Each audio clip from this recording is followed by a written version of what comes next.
Previously on Butch Patterson, Private Dick.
I was having one of those mornings. The kind of day that puts you to bed without foreplay, then calls you a week later to say you better go see your doctor about a rash. I needed a cigar to take the edge off.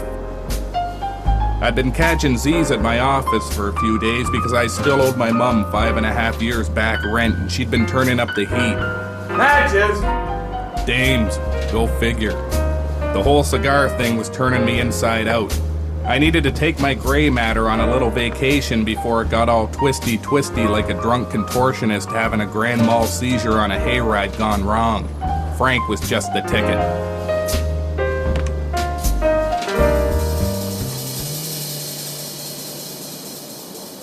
Anyone ever tell you you're as dumb as a bag of hammers, Frank? Yeah, never you mind who this is, you big panty-wearing showgirl. Hey, calm down, Frankie. If I wanted to listen to some effeminate buckethead who doesn't know his arse from the hole in the ground because he's too busy acting like a whining little half-wit and trying to get into my pants, I would have called your dad. I ain't got time to waste, Daffodil. I just wanted to call and leave a message for your wife. Tell her thanks from the fellas.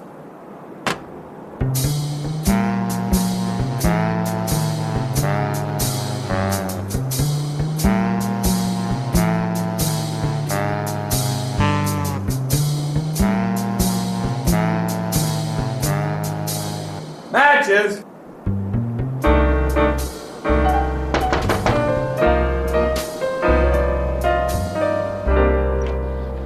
How you doing? You got a match? Your face and my ass. Isn't that how it goes? She was all style and had a mouth like my mother.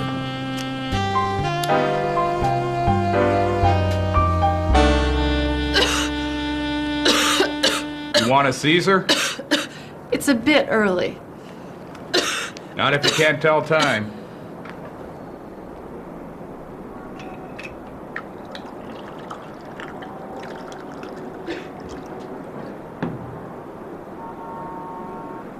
Here's your Caesar.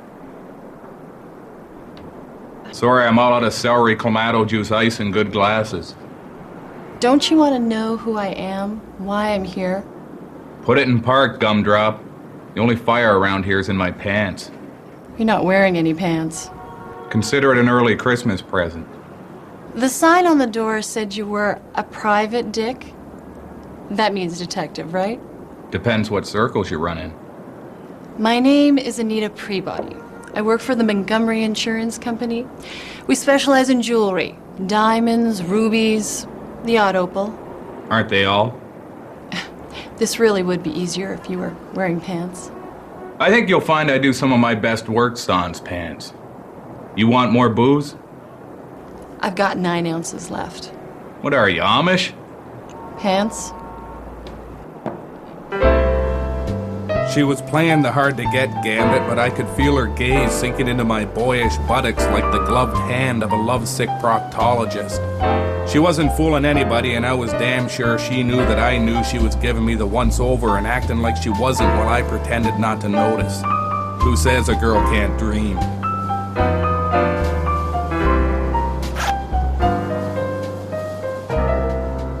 So what kind of rare diamonds?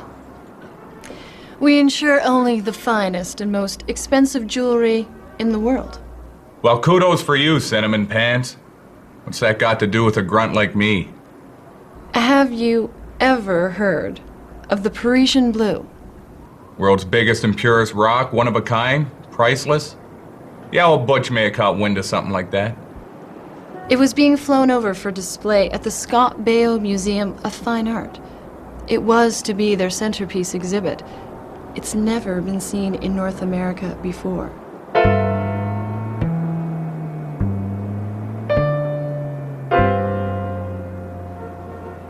You think I'd look good in a hat? What?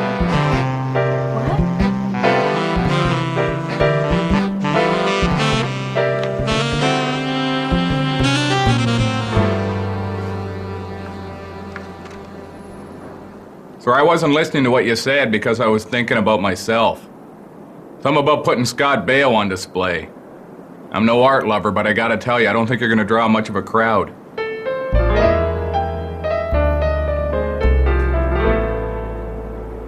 It's just the name of the museum. I don't know who took the diamond.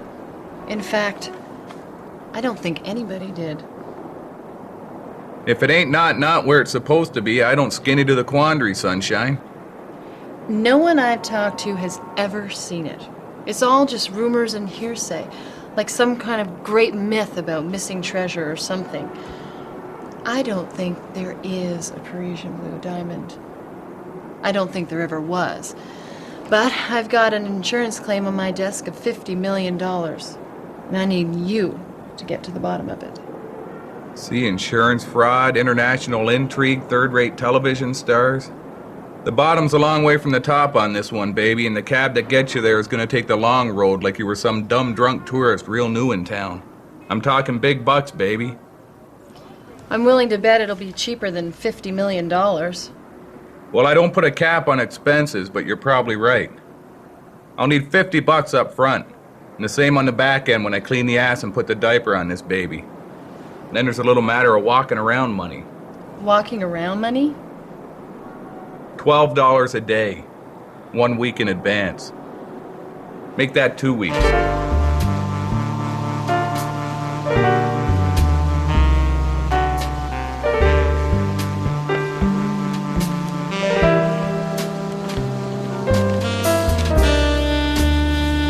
Jesus Christ, that's enough money to fill a pig. I suppose it would be. But why would you want to? Just an old expression.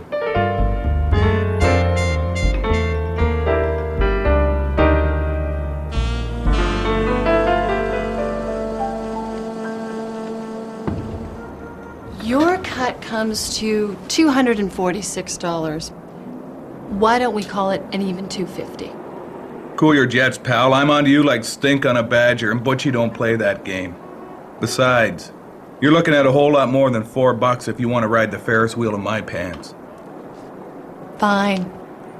Can you break a 5? Now, I keep all my big bills in another man's pants. Why don't I give you $250 now? We can deduct the $4 from the $50 I'll owe you later, and I'll just give you $46 instead. Yeah, all right. But don't try and screw me, because I'm writing all this down the minute you leave. Now, this insurance claim your company's all jived up about. Some company called NTR Enterprises. I checked their address. It's a mailbox drop site. There's nothing else to go on. Tell you what, Ironside, why don't you leave the sleuthing to me? That's why they call me a dick. Well, one of the reasons. Besides, there's still plenty of rocks left to overturn, and I've got a hunch that once the first domino starts to fall, the canaries are going to start singing like stool pigeons and talking to the flies on the wall, and this whole putrid mess is going to blow up in the faces of the people that have been trying to pull the wool over the wolf in sheep's clothing's eyes. Sure.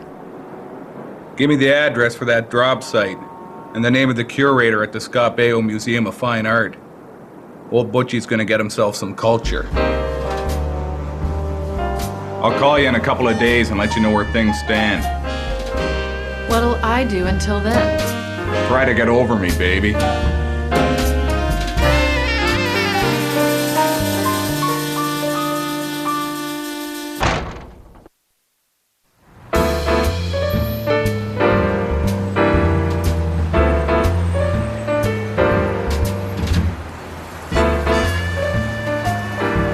I turned a corner and run smack dab into the big braless bosom of Lady Luck. Funny, ain't it, how life's like that? You find yourself chugging along through the same dull routine, convinced you'll never catch a break. And out of the blue, some dame comes into your life waving a wad of dough thick enough to choke a monkey. A big monkey. Not one of them little cigar-smoking Hollywood movie freaks.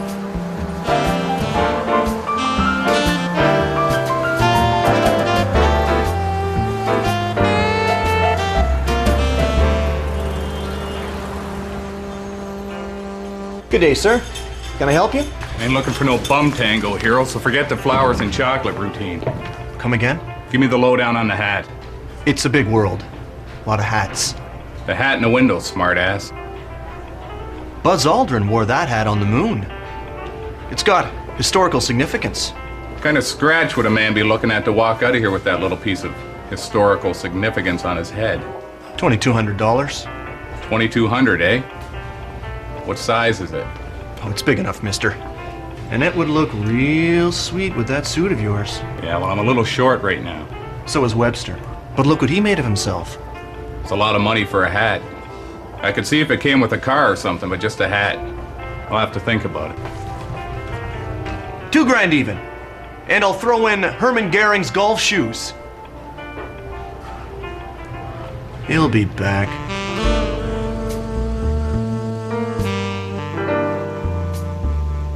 It had been a while since I spent time in a fancy-ass museum eyeing the crap that passes for art these days. The folks who bought this kind of stuff were the same ones who ate in better restaurants than me, drove nicer cars, had stock portfolios, gorgeous houses, picturesque weekend getaways, good solid families, sat on the boards of hospital and charity committees, paid their taxes, and ran businesses that employed hundreds of people. Helps to stabilize the economy and provide a decent standard of living for their workers. The kind of people who gave endowments to their alma mater and set up scholarship funds for underprivileged kids so they could go on to secondary education and better their lives. Like any of that means jack squat in today's crazy mixed up world. It takes all kinds, I guess.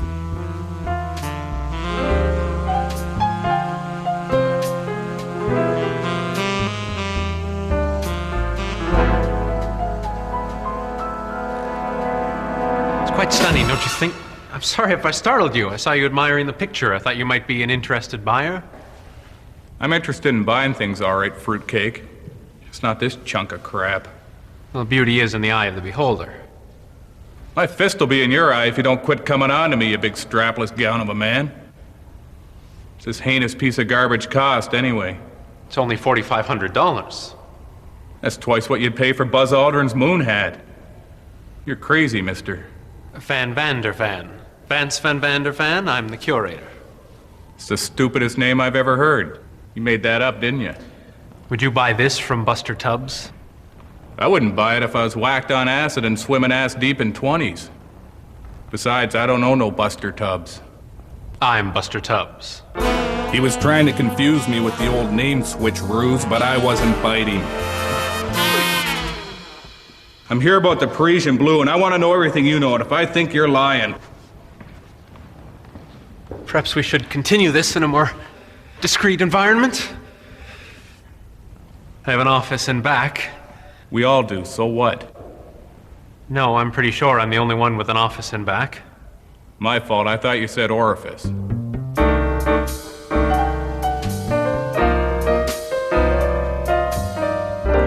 Something to drink, perhaps? I'll take whatever you got. And don't stiff me on the pour.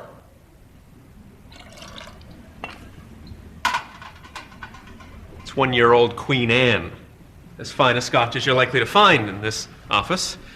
The true connoisseur would recoil at the splash of water I favor. However, we all must suffer our own peculiarities and habits. I trust it meets with your discerning approval. Pal, when it comes to me and drinking, I got 3 rules. All booze is good booze. Never turn down a free drink. And give me another one before I slap you around like my prison lover. You were asking about the Parisian Blue. What would you like to know? I decided to string 'em along a little before I set my trap. Life had taught me that showing your cards early could wind you up in the hospital trying to explain to some doctor how your bum got hurt.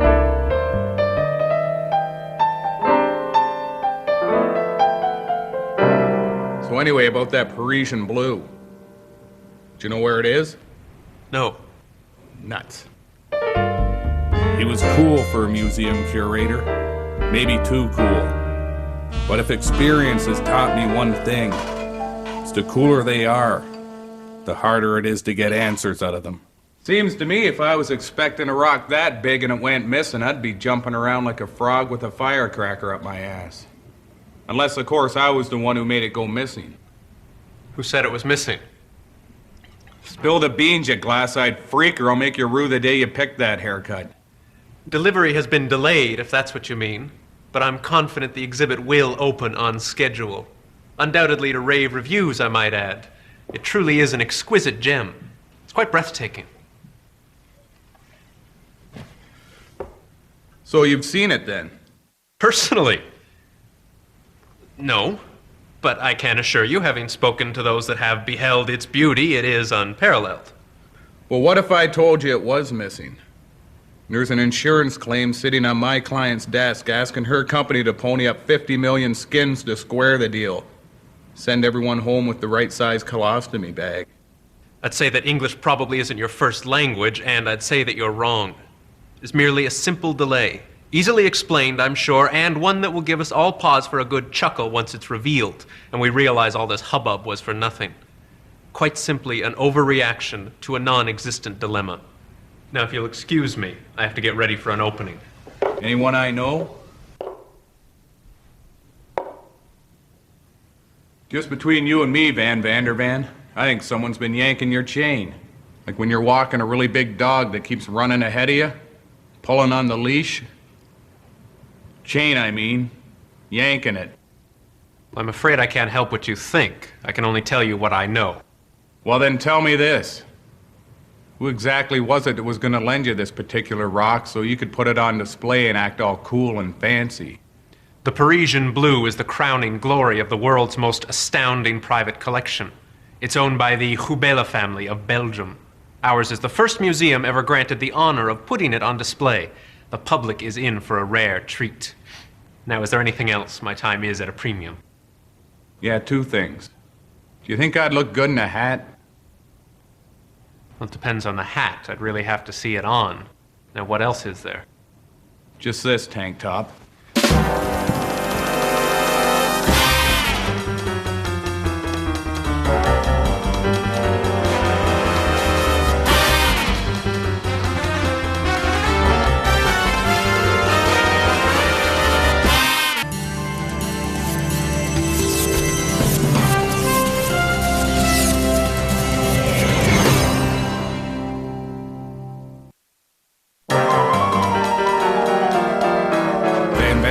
Talked a good story, but my gut told me different.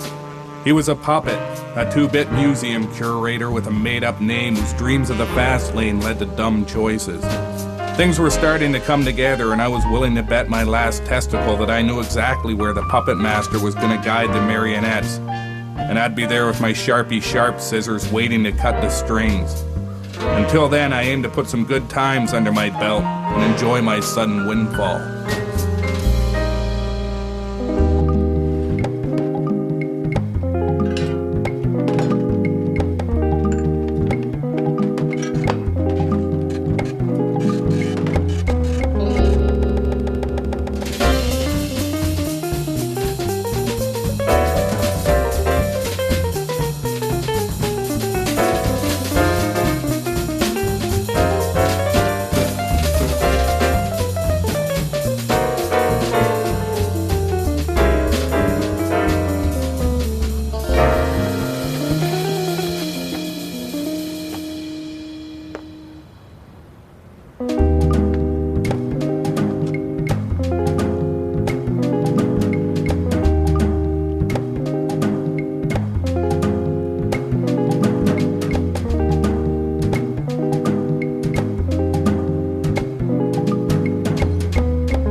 Give me the works.